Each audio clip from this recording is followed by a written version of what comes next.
വെറും വാർത്തകളല്ല, മൂല്യങ്ങളും പകരുന്ന വാർത്തകൾ.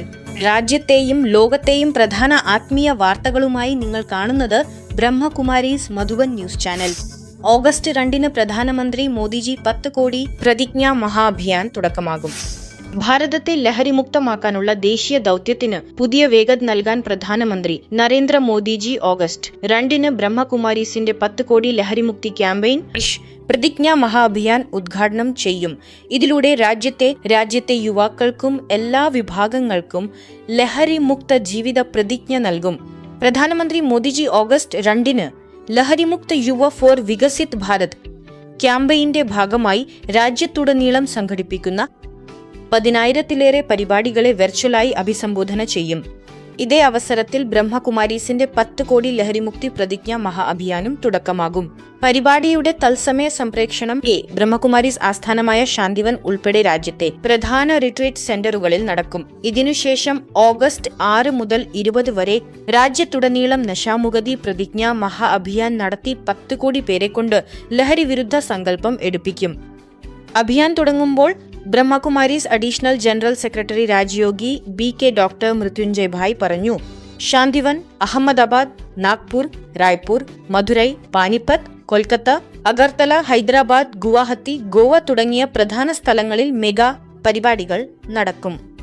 സംസ്ഥാന മുഖ്യമന്ത്രിമാരും ഗവർണർമാരും മന്ത്രിമാരും ഉൾപ്പെടെ ആയിരക്കണക്കിന് ആളുകൾ ഇതിൽ പങ്കെടുക്കും. സാമൂഹ്യനീതി ശാക്തീകരണ മന്ത്രാലയത്തിന്റെയും നാർക്കോട്ടിക്സ് കൺട്രോൾ ബ്യൂറോയുടെയും സഹകരണത്തോടെ ഒരു ജനകീയ പ്രസ്ഥാനമായാണ് ഇത് നടത്തുന്നത്. ബ്രഹ്മകുമാരീസ് 11 മുതൽ 12 വരെ ഇടങ്ങളിൽ മൗണ്ട് അബു ഹെഡ്ക്വാർട്ടേഴ്സിലും ഡൽഹിയിലുമൊക്കെയായി പല സ്ഥലങ്ങളിലെ ലിസ്റ്റുകൾ സബ്മിറ്റ് ചെയ്തിട്ടുണ്ട്. അവിടെ 5,000, ശരി, 10,000, 3,000 എന്നിങ്ങനെ സഹോദരങ്ങൾക്ക് ലഹരിമുക്ത വിദ്യാഭ്യാസവും, അതെ ശരി, പിന്നെ ഒരുപാട് സിഗ്നേച്ചറി അല്ലെങ്കിൽ ഇല്ല എന്നല്ല, അതായത് പ്രതിജ്ഞയും എടുക്കും. അങ്ങനെയൊരു പരിപാടിയാണിത്. ഈ മഹാഭിയാനിൽ school, college, university, government, private സ്ഥാപനങ്ങൾ, സോഷ്യൽ ഓർഗനൈസേഷനുകൾ, ഇൻഡസ്ട്രികൾ, റെയിൽവേ സ്റ്റേഷൻ, ബസ് സ്റ്റാൻഡ്, ഗ്രാമങ്ങൾ എന്നിവിടങ്ങളിൽ ലഹരി വിരുദ്ധ പ്രതിജ്ഞ എടുപ്പിക്കും. ഓരോ പ്രോഗ്രാമിന്റെയും ലൈവ് മോണിറ്ററിംഗിനായി ഒരു special QR code system develop ചെയ്തിട്ടുണ്ട്. ഇതിലൂടെ പാർട്ടിസിപ്പൻസിന്റെയും പ്രതിജ്ഞകളുടെയും കംപ്ലീറ്റ് ഡാറ്റ കളക്ട് ചെയ്ത് ഗവൺമെന്റ് ഓഫ് ഇന്ത്യക്ക് കൈമാറും. Medical wing secretary doctor Banarasi Lal bhai പറഞ്ഞു, കഴിഞ്ഞ 3 വർഷമായി ഗവൺമെന്റിന്റെ സഹകരണത്തോടെ ബ്രഹ്മകുമാരീസ് 30,775 പ്രോഗ്രാംസ് നടത്തി 3.16 ക്രോർ ആളുകളിലേക്ക് ലഹരിവിരുദ്ധ സന്ദേശം എത്തിച്ചു. ഇന്ത്യയുടെ എല്ലാ ഭാഗത്തു നിന്നും ആളുകൾ വരുന്നുണ്ട്. നമ്മൾ ആനുവൽ പ്രൊജക്ട് പ്ലാൻ ചെയ്യുന്നു. 4 ക്രോർ ആളുകളിലേക്ക് നമ്മൾ എന്തായാലും എത്തിയിട്ടുണ്ടെന്ന് ഞാൻ അവിടെ പറഞ്ഞു. ഗവൺമെന്റ് പുതിയ എന്തെങ്കിലും ചെയ്യണം. ഇത് 6 ക്രോർ വരെ എത്തിയിട്ടുണ്ട്. വേറെ ഒരു NGOയും ഇത്രത്തോളം എത്തിയിട്ടില്ല. അപ്പൊ പുതിയ എന്തെങ്കിലും ചെയ്യാമെന്ന് കരുതി ഇത്തവണ 10 ക്രോർ ആളുകളിലേക്ക് എത്തുമെന്ന് നമ്മൾ അനൗൺസ്മെന്റ് നടത്തും. നമ്മൾ ലഹരി മുക്തിയുടെ പ്ലെഡ്ജ് എടുക്കും. അവിടെ നിന്നാണ് ഇത് തുടങ്ങിയത്. പിന്നെ നമ്മൾ മോദിജിക്ക് ഇവിടെ നിന്ന് ഇതൊരു വലിയ പ്രൊജക്റ്റ് ആണെന്നും ഇതിനായി ഒരു സന്ദേശം നൽകണമെന്നും കാണിച്ച് ലെറ്റർ അയച്ചു. വെറും 3 ദിവസത്തിനുള്ളിൽ തന്നെ നല്ലൊരു മറുപടി സന്ദേശം ഞങ്ങൾക്ക് കിട്ടി. ലഹരിമുക്ത ഭാരതം എന്ന ക്യാമ്പയിൻ വർഷങ്ങളായി നമ്മൾ നടത്തുന്നുണ്ട്. ഇത്തവണ ദാദിജിയുടെ ഓർമ്മ ദിനത്തിൽ ഇതിൻ്റെ വെർച്വൽ പരിപാടി നടത്തി. പതിവായി പൂക്കൾ അർപ്പിക്കാറുണ്ട്. പക്ഷേ ഇത്തവണ ദാദിജിയുടെ ചരമവാർഷികത്തിൽ ഒരു സങ്കല്പം എടുത്തിട്ടുണ്ട്. 10 കോടി ആളുകളിൽ നിന്ന് ലഹരി ഉപേക്ഷിക്കാനുള്ള പ്ലെഡ്ജ് എടുപ്പിക്കുക എന്നതാണ് ഞങ്ങളുടെ മെഗാ പ്രോജക്റ്റ്. ബിലാസ്പൂരിൽ നിന്ന് ഇക്കോ കെയർ ഡിസാസ്റ്റർ മാനേജ്മെന്റ് ക്യാമ്പയിനുകളുടെ തുടക്കം. ബിലാസ്പൂരിലെ ബ്രഹ്മകുമാരീസ് ടിക്കരാപ്പാറ, രാജ്കിഷോർ നഗർ സേവാ കേന്ദ്രങ്ങളിൽ സംഘടനയുടെ ആദ്യത്തെ ജോയിന്റ് ചീഫ് അഡ്മിനിസ്ട്രേറ്ററായിരുന്ന ദീദി മൻമോഹിനിജിയുടെ സ്മരണാദിനം ആചരിച്ചു. പാനിപ്പത്തിലെ BK ഭാരത് ഭൂഷണും ഡൽഹിയിലെ BK പീയൂഷും ദീദി മൻമോഹിനിജിയുടെ ജീവിതത്തെക്കുറിച്ച് സംസാരിച്ചു. സയന്റിസ്റ്റ്, എഞ്ചിനീയറിംഗ്, ആർക്കിടെക്ട് വിങ്ങിന്റെ രാജ്യവ്യാപകമായ ഇക്കോ കെയർ ഡിസാസ്റ്റർ മാനേജ്മെന്റ് ക്യാമ്പയിന്റെ ബിലാസ്പൂരിലെ ഉദ്ഘാടനവും നടന്നു. ക്യാമ്പയിന്റെ തുടക്കത്തിൽ ഇന്ന് മനുഷ്യർ പ്രകൃതി ദുരന്തങ്ങൾക്കൊപ്പം സ്ട്രെസ്, പേടി, നെഗറ്റീവ് ചിന്തകൾ തുടങ്ങിയ മാനസിക പ്രശ്നങ്ങളും നേരിടുകയാണെന്ന് വക്താക്കൾ പറഞ്ഞു. ഈ സമയത്ത് സയൻസും സ്പിരിച്വാലിറ്റിയും ചേരുന്നത് സമൂഹത്തെ ശക്തമാക്കും. ഈ ക്യാമ്പയിന്റെ ഭാഗമായി പരിസ്ഥിതി സംരക്ഷണം, ജൽ സംരക്ഷണം, വൃക്ഷത്തൈകൾ നടൽ, പ്ലാസ്റ്റിക് ഒഴിവാക്കൽ, രാജയോഗ് മെഡിറ്റേഷൻ വഴി ജനങ്ങളെ ബോധവൽക്കരിക്കാനുള്ള പരിപാടികൾ നടത്തും. സേവൻ കേന്ദ്രം ഇൻചാർജും മീഡിയ വിഭാഗം കോർഡിനേറ്ററായ BK മഞ്ജു ദീദി പറഞ്ഞത്, നല്ല ചിന്തകളാണ് നല്ലൊരു പരിസ്ഥിതിയിലേക്കുള്ള ആദ്യ പടി എന്നാണ്. രാജയോഗം, അമൃതവേള, ട്രാഫിക് കൺട്രോൾ, പ്രകൃതി സംരക്ഷണം എന്നിവ ജീവിതത്തിന്റെ ഭാഗമാക്കാൻ അവർ ആഹ്വാനം ചെയ്തു. മൻമോഹിനി ദീദിയുടെ ആദർശങ്ങൾ പിന്തുടരാനും പരിസ്ഥിതി സംരക്ഷിക്കാനുമുള്ള ഉറച്ച തീരുമാനത്തോടെയാണ് പരിപാടി അവസാനിച്ചത്. അതുകൊണ്ട് ദീദിയുടെ ഈ പാഠങ്ങൾ ഉൾക്കൊള്ളണം. ദിവസവും 3-4 തവണ മുരളി റിവൈസ് ചെയ്യണം. ചില ചോദ്യോത്തരങ്ങൾ ഉണ്ടാക്കണം. ഇതാണ് ദീദിയുടെ ഗിഫ്റ്റ്. സ്മൃതി ദിനത്തിൽ ഇത് പാലിക്കുന്നതാണ് ശരിക്കുള്ള ആദരം. മമ്മയെക്കുറിച്ച് പറയാറുള്ളത് പോലെ റെസ്പോൺസിബിലിറ്റി. അതുപോലെ തന്നെ ദീദിയും വന്ന ഉടനെ യജ്ഞത്തിന്റെ റെസ്പോൺസിബിലിറ്റി ഏറ്റെടുത്തു. ലോക ഐക്യത്തിനായി മൻമോഹിനി വനിൽ രാജയോഗ അനുഭൂതി ശിബിരം തുടങ്ങി. ബ്രഹ്മകുമാരീസ് സംഘടിപ്പിച്ച ആത്മീയ ശാക്തീകരണത്തിലൂടെ ലോക ഐക്യവും നവനിർമ്മാണവും എന്ന വിഷയത്തിലുള്ള 5 ദിവസത്തെ രാജയോഗ ശിബിരം തുടങ്ങി. മൻമോഹിനി വനിലെ ഗ്ലോബൽ ഓഡിറ്റോറിയത്തിൽ നടന്ന ശിബിരത്തിൽ രാജ്യത്തിന്റെ വിവിധ ഭാഗങ്ങളിൽ നിന്നുള്ളവർ പങ്കെടുത്തു. രാജയോഗത്തിലൂടെ ജീവിതത്തിൽ മാറ്റം വരുത്തുമെന്ന് എല്ലാവരും പ്രതിജ്ഞയെടുത്തു. ഉദ്ഘാടന ചടങ്ങിൽ Jaipur sub zone in charge BK Sushma didi, ആത്മീയ ശാക്തീകരണമാണ് ലോകസമാധാനത്തിനും മനുഷ്യത്വത്തിന്റെ ഭാവിക്കും ആധാരമെന്ന് അവർ പറഞ്ഞു. ബദൂർഗഡ് സെക്ടർ 13 സേവാ കേന്ദ്രത്തിന്റെ ഇൻചാർജ് ആയ BK രേണു, നൈബസ്തി സേവാ കേന്ദ്രത്തിന്റെ ഇൻചാർജ് BK അമൃത, ശാന്തിവനിൽ നിന്നുള്ള senior Rajyog teacher BK Hans, Rajyog teacher BK Vijayalakshmi, business wing coordinator BK Surendrabhai എന്നിവർ ചടങ്ങിൽ പങ്കെടുത്തു.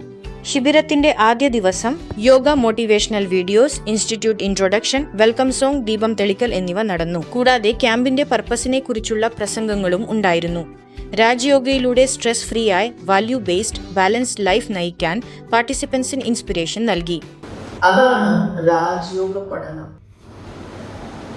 ഈ അറിവ് നമ്മളെ ആ ഒരു വിദ്യ പഠിപ്പിക്കുന്നു. ഡിവൈൻ ക്വാളിറ്റീസും പവേഴ്സും ഉൾക്കൊണ്ട് മനുഷ്യൻ ദൈവമായി മാറാൻ ഇത് സഹായിക്കും. നമ്മൾ ദൈവത്തിന്റെ കൂട്ട് പിടിക്കുമ്പോൾ ഓരോ സാഹചര്യവും ഓപ്പർച്യൂണിറ്റിയായി മാറുകയും നമ്മളെ മുന്നോട്ട് നയിക്കുകയും ചെയ്യും. നമ്മൾ ദൈവത്തെ തിരിച്ചറിഞ്ഞ് ഓർക്കുമ്പോൾ തന്നെ ആത്മാവ് ചാർജ് ആകുന്നു.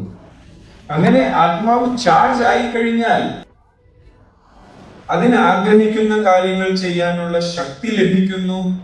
വേണ്ടാത്ത കാര്യങ്ങൾ ഒഴിവാക്കാനും സാധിക്കുന്നു.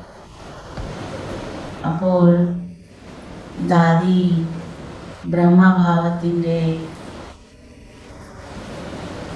ജീവിക്കുന്ന ഒരു ഉദാഹരണമായിരുന്നു എന്ന് നമുക്ക് കാണാം. ജീവിതം സന്തോഷത്തോടെ വേണം ജീവിക്കാൻ, അല്ലേ? നിങ്ങളെല്ലാവരും സമ്മതിക്കില്ലേ? ഒരു ചക്രം മാത്രം ഉരുളുമ്പോൾ ബുദ്ധിമുട്ടാണ്, എന്നാൽ 2 ചക്രങ്ങളും നീങ്ങുമ്പോൾ ആ അറിവ് വളരെ ലളിതമായി മാറും. അതുകൊണ്ട് നമ്മളും നമ്മുടെ ജീവിതത്തിൽ അത് പകർത്തി അതൊരു വലിയ കരുത്തായി മാറുകയാണ്. കാരണം നമുക്ക് ആരുടെ കൂട്ടുണ്ട്? ഒരു മനുഷ്യന്റെ അല്ല, സാക്ഷാൽ പരമപിതാവായ ദൈവത്തിന്റെ കൂട്ടുണ്ട്. പലയിടങ്ങളിലും ജീവിതത്തിൽ ഒരുപാട് തീർത്ഥയാത്രകൾ നടത്തിയിട്ടുണ്ടാകും, പല രാജ്യങ്ങളിലും പോയിട്ടുണ്ടാകും. പക്ഷേ ഇവിടുത്തെ അനുഭവം അതൊരു പ്രത്യേക അനുഭവമാണ്. के नाम दे दिया है. ഈ ലേറ്റസ്റ്റ് എപ്പിസോഡിൽ മുംബൈയിലെ രാജയോഗ് ഭവൻ സേവാ കേന്ദ്രത്തിൽ നിന്നുള്ള Brahmakumaris media and public relations division national coordinator BK Nikunj Bhai എന്റർപ്രണറും ഡിജിറ്റൽ കണ്ടന്റ് ക്രിയേറ്ററുമായ ശ്രദ്ധ സാവന്തുമായി സംവാദം നടത്തി. ഇതിൽ stress, over thinking, relationships, parenting, emotional health, spiritual life തുടങ്ങിയ കണ്ടംപററി വിഷയങ്ങളെക്കുറിച്ച് അവർ സംസാരിച്ചു. മിക്കവരും പാസ്റ്റ് ഓർമ്മകളിലോ ഫ്യൂച്ചർ ടെൻഷനിലോ ആണ്, എന്നാൽ ലൈഫ് പ്രസന്റ് മൊമെന്റിൽ മാത്രമാണെന്ന് അവർ പറഞ്ഞു. പ്രസന്റിൽ ജീവിക്കാൻ പഠിച്ചാൽ മനസ്സ് ഹെൽത്തിയും ശാന്തവും ബാലൻസ്ഡും ആകും. ഈ ഇൻസ്പിറേഷണൽ എപ്പിസോഡ് സ്പിരിച്വൽ നോളജും പ്രാക്ടിക്കൽ ലൈഫ് എക്സ്പീരിയൻസും തമ്മിലുള്ള ഒരു ബ്യൂട്ടിഫുൾ കോർഡിനേഷൻ പ്രസന്റ് ചെയ്തു. ഇത് പീസ്ഫുൾ ആയ ഒരു ലൈഫ് നയിക്കാനുള്ള സിമ്പിൾ ഡയറക്ഷൻ നൽകുന്നു. മനുഷ്യ ജന്മത്തിൽ മനുഷ്യന് വിനയവും വിവേകവും ലഭിച്ചിട്ടുണ്ട്. അപ്പോൾ എന്തെങ്കിലും ചെയ്യാനല്ലേ ഈ ജന്മം. ഈ 3 ചോദ്യങ്ങൾക്കുള്ള ഉത്തരം കിട്ടുന്നത് വരെ നിങ്ങൾ വെറും ഒരു മെക്കാനിക്കൽ ലൈഫാണ് ജീവിക്കുന്നത്. അതാണ് സത്യം. എല്ലാ മെഷീനുകളും വർക്ക് ചെയ്യുന്നത് പോലെ നിങ്ങളും പോകുന്നു. ശരിയാണ്. ആ 3 ചോദ്യങ്ങൾ ഒന്ന് റിപ്പീറ്റ് ചെയ്യാമോ? ഞാൻ ആര്, എൻ്റേതാര്, എന്തു ചെയ്യണം? ഓക്കെ. ജാർഖണ്ഡിലെ ബ്രഹ്മകുമാരിയുടെ ഡുങ് സേവൻ കേന്ദ്രം നടത്തുന്ന 10 കോടി ലഹരി വിമുക്ത ക്യാമ്പയിനിന്റെ ഭാഗമായി ഒരു ആവേശം പകരുന്ന ആദരിക്കൽ ചടങ്ങ് സംഘടിപ്പിച്ചു. ഇതിൽ രാജയോഗ് മെഡിറ്റേഷനിലൂടെയും ആത്മീയ ജ്ഞാനത്തിലൂടെയും ലഹരി ശീലം ഉപേക്ഷിച്ച് ലഹരിമുക്ത ജീവിതം തിരഞ്ഞെടുത്ത സഹോദരീ സഹോദരന്മാരെ ആദരിച്ചു. എല്ലാവരെയും തിലകം ചാർത്തിയും പൊന്നാട അണിയിച്ചും പരംപിതാവായ ശിവബാബയുടെ ചിത്രം നൽകിയുമാണ് അഭിനന്ദിച്ചത്. ആദരിക്കപ്പെട്ടവർ തങ്ങളുടെ അനുഭവങ്ങൾ പങ്കുവെച്ചുകൊണ്ട് പതിവായുള്ള രാജയോഗ മെഡിറ്റേഷൻ തങ്ങൾക്ക് ലഹരിമുക്തരായി ആത്മാഭിമാനത്തോടെയും സന്തോഷത്തോടെയും ജീവിക്കാൻ പുതിയ വഴി കാണിച്ചു തന്നു എന്ന് പറഞ്ഞു. ചടങ്ങിനെ അഭിസംബോധന ചെയ്തുകൊണ്ട് പ്രാദേശിക ചുമതലയുള്ള BK ജയമാല പറഞ്ഞത് രാജയോഗ മെഡിറ്റേഷൻ മനസ്സിനെ കരുത്തുറ്റതാക്കുന്നു എന്നാണ്. ഈ അവസരത്തിൽ ജില്ലാ യുവജൻ ഓഫീസർ സൗരഭ് ജെയിനും ദൈനിക് ജാഗരൺ ബ്യൂറോ ചീഫ് രാജീവ് രഞ്ജനും ബ്രഹ്മകുമാരീസിന്റെ ലഹരി വിമുക്ത ക്യാമ്പയിനെ അഭിനന്ദിച്ചു. ലഹരി വെറും ഒരു പ്രശ്നമല്ല, ഇത് മറ്റു പല പ്രശ്നങ്ങൾക്കും ഒരു അടിത്തറ ഉണ്ടാക്കുന്നു. ലഹരി കാരണമാണ് റോഡ് അപകടങ്ങൾ സംഭവിക്കുന്നത്, ലഹരി കാരണമാണ് ഇത്രയധികം ആരോഗ്യ പ്രശ്നങ്ങൾ ഉണ്ടാകുന്നത്, ലഹരി കാരണമാണ് ഗാർഹിക പീഡനങ്ങൾ നടക്കുന്നത്. അതുകൊണ്ട് നിങ്ങൾ ലഹരി ഉപേക്ഷിക്കുകയാണെങ്കിൽ ഇന്നു മുതൽ പല പ്രശ്നങ്ങൾക്കും പരിഹാരം കാണുകയാണ്. ഞാൻ പല സംഘടനകളുമായും സഹകരിച്ചിട്ടുണ്ട്, പക്ഷെ എവിടെയും എന്റെ കുറവുകൾ പരിഹരിക്കാൻ ഇത്തരമൊരു ശ്രമം ഉണ്ടായിട്ടില്ല. പക്ഷെ ബ്രഹ്മകുമാരി ഓരോ കുട്ടിയെയും മെച്ചപ്പെടുത്താൻ പരിശ്രമിക്കുന്ന ഒരു ഓർഗനൈസേഷനാണ്. കൂടാതെ ഓരോ കുട്ടിക്കും നല്ല അറിവ് നൽകി അവരെ ശരിയായ വഴിയിൽ നടക്കാൻ പ്രേരിപ്പിക്കുകയും ചെയ്യുന്നു. ഈശ്വരീയ വാർത്തകളുടെ ഈ യാത്രയിൽ ഇന്ന് ഇത്രമാത്രം. ശാന്തിയും സംസ്കാരവും നിറഞ്ഞ വാർത്തകൾക്കായി മധുബൻ ന്യൂസ് കാണുക.